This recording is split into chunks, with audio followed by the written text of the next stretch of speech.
प्यारे बच्चों, कैसे हैं आप सब। उम्मीद करती हूँ कि आप सभी खैर व आफियत से होंगे।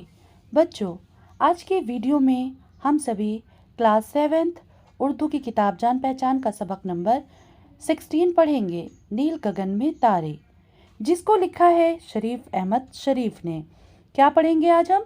नील गगन में तारे। तो बेटे ध्यान देंगे, सभी बहुत ध्यान से सुनेंगे। सूरज डूब गया तो फैली रात की चादर मैली मैली, हर सू फैल गया अंधियारा, थक कर सोया दिन बेचारा।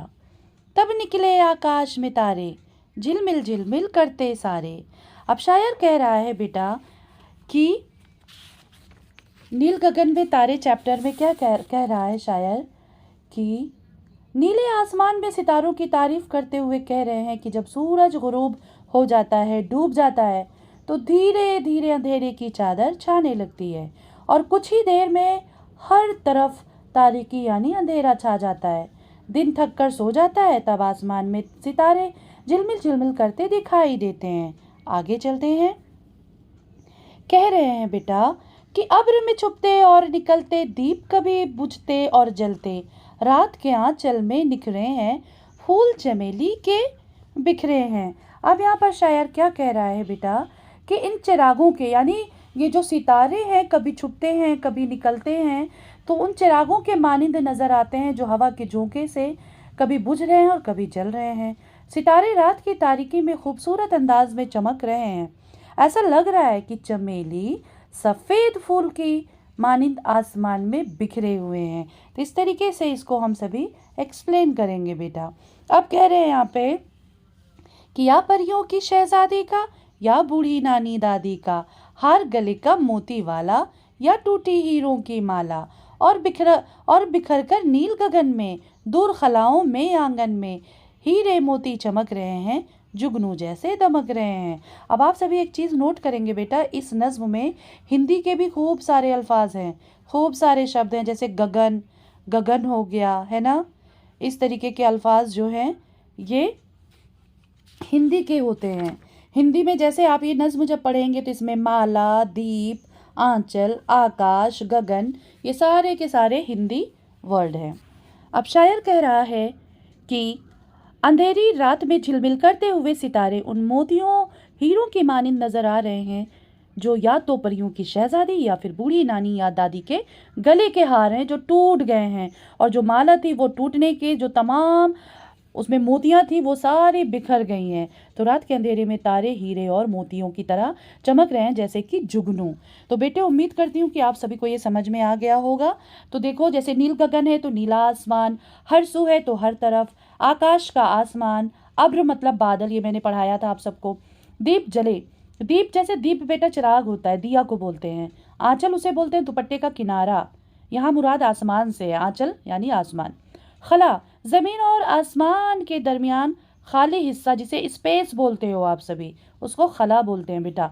दमक का मतलब होता है चमक। तो इस तरीके से आप सभी ने इसको पढ़ा। अच्छा बेटा, अक्सर करके एग्जाम में आप सभी से नज्म का मरकजी ख्याल पूछा जाता है, और ये 5 नंबर का या फिर 3 नंबर का पूछा जाता है। तो आप सभी नील गगन में तारे का मरकजी ख्याल लिखेंगे कि इस नज्म में शायर रात के अंधेरे में आसमान पर तारों के झिलमिल करने का मंजर पेश कर रहा है। शायर सितारों को बुझने और जलते हुए चिराग बता रहा है। शायर कहता है कि ये चमेली के फूल हैं या किसी हार के मोती या फिर रात में चमकने वाले जुगनू हैं। अब हम आते हैं बेटा क्वेश्चन आंसर पर कि शायर ने रात की चादर को मैली क्यों कहा। तो रात के वक्त हर जगह अंधेरा छा जाता है, इसलिए शायर ने रात की चादर को मैली कहा। अब हम चलते हैं दूसरे क्वेश्चन पे बेटा। क्या है इसमें कि तारे निकलने के बाद आसमान का समा कैसा होता है। तो तारे निकलने के बाद आसमान में यानी रात के अंधेरे में तारे और चिरागों की तरह बुझते और जलते नजर आते हैं, और ऐसा लगता है कि जैसे चमेली के सफ़ेद फूल और हीरे मोती नीले आसमान पर बिखरे हुए हैं। तीसरा क्वेश्चन है बेटा कि बादल में तारों के छुपने और निकलने से शायर ने क्या कहा है। तो बादल में तारों के छुपने और निकलने को शायर ने इन चिरागों से तशबीह दी है जो हवा से कभी जल रहे हैं और कभी बुझ रहे हैं। रात का आंचल किसे कहा है? तो शायर ने रात का आंचल अंधेरी रात को कहा है। पांचवा है, शायर ने तारों को हीरे मोती क्यों कहा है? क्योंकि शायर अंधेरी रात में आसमान में हीरे और मोतियों की मानिंद चमकते हैं। तो बेटे इस तरीके से क्वेश्चन आंसर है, आप सभी से बहुत अच्छे से करेंगे।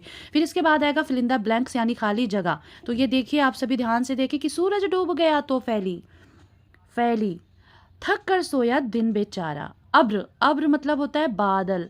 अब्र में छुपते और निकलते रात के आंचल में दिख रहे हैं जुगनू दमक रहे हैं जैसे। इस तरीके से फिलअप्स आएगा, फिल इन द ब्लैंक्स आएगा, खाली जगह उसे भी आपको करना है। अच्छा देखो, एग्जाम में इस तरीके से आएगा, आपके एग्जाम में खाली जगह, अरे सॉरी मैचिंग का आएगा। जैसे फैली, फैली का क्या होगा? मैली। अंधेरा का क्या होगा? अंधेरे का बेचारा। तारे का क्या होगा? सारे होगा। छुपते का क्या होगा? बुझते होगा। निखरे का क्या होगा? बिखरे होगा। शहजादी का क्या होगा बेटे? ध्यान देंगे, वादी होगा। गगन का क्या होगा? गगन। आंगन होगा, गगन का आंगन। चमक का दमक। इस तरीके से आप फिल करेंगे, लेकिन ऐसे क्रॉस करके नहीं करेंगे। इधर 1 2 3 4 5 6 करके जैसे करेंगे, 1 से लेके 5 तक 6 तक जितना भी है करेंगे। अब जैसे फैली है 1, फैली तो यहाँ पे भी 1 लगा देंगे। तो इस तरीके से क्लियर हो जाता है बेटे, ठीक है। अब हम चलते हैं आगे। अब ये देखिए, इस तरीके से भी यहाँ पे मुतज़ाद अल्फाज आया हुआ है बेटा, कि जैसे डूबना का उभरना होगा। डूबना का क्या होगा? उभरना। ध्यान देंगे सभी, डूबना का उभरना, फैलना का समिटना, बुझना का जलना, मैला का उजला, छुपना का जाहिर होना, जागना का सोना। इस तरीके से बेटा मुतज़ाद अल्फाज आप सबको पता है विलोम शब्द को बोलते हैं, और अपोजिट वर्ड को बोलते हैं। अपोजिट, अपोजिट इंग्लिश में पढ़ते हैं आप सभी ना, तो उसी को बोलते हैं, ठीक है। इस तरीके से आप सभी मुतज़ाद अल्फाज करेंगे। इसके बाद बच्चे कुछ शेर होगा, यानी कुछ मिसरे होंगे जिसको आपको मिलाना होगा। जैसे सूरज डूब गया तो फैली रात की चादर मैली मैली, तब निकले आकाश में तारे, तब निकले आकाश में तारे, दीप कभी जलते और बुझते, अब्र में छुपते और निकलते, अब्र में छुपते और निकलते, झिलमिल झिलमिल करते सारे। इस तरीके से आप इसे मैच करेंगे, और ये एग्जाम में ज़रूर आता है। तो देखिए ये है, ये आप ध्यान से देख लें, इसको इसी तरीके से मैच करना है। तो बेटे उम्मीद करती हूँ कि आप सभी को ये चैप्टर बहुत अच्छे से समझ में आ गया होगा, और आप सभी ने अपनी कॉपी पे नोट डाउन भी कर लिया होगा। अगर आपको ये वीडियो अच्छी लगे तो बेटा लाइक, सब्सक्राइब, शेयर करना ना भूलें। Thank you.